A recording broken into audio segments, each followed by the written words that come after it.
ada seorang suami, dia beli rumah atas 2 nama. Tapi bila si suami ni meninggal, siapa yang akan dapat rumah tersebut?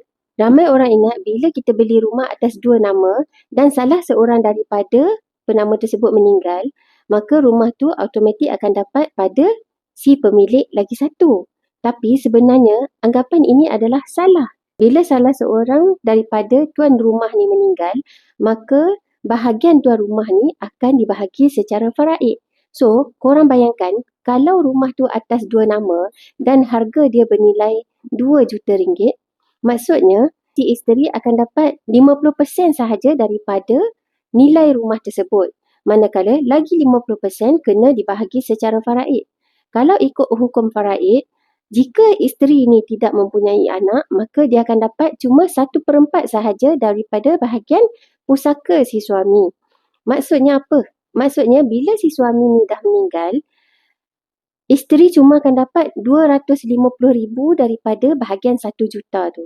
Lagi 750,000 ni akan pergi kepada siapa? 750,000 ni akan pergi kepada lagi 5 waris faraid sekiranya ada. Okey, so yang pertama dia akan pergi kepada ibu dia. Yang kedua dia akan pergi kepada ayah dia. Yang ketiga akan pergi kepada pasangan dia. Pasangan dia yang 1/4 tadi tu. Yang keempat akan pergi kepada anak lelaki. Yang kelima akan pergi kepada anak perempuan. Tapi andai kata tak ada dah. Andai kata kelima-lima waris faraid ni dah tak ada. Cuma tinggal isteri dia sahaja, maksudnya dia akan pergi kepada lagi 25 golongan waris faraid.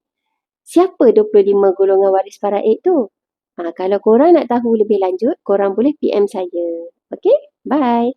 By the way, saya ada buat grup yang membincangkan tentang faraid, pusaka, pewarisan, takaful, hibah dan sebagainya. Kalau korang berminat, korang boleh klik link di bio saya. Kalau tak jumpa, boleh PM saya. Okay, bye.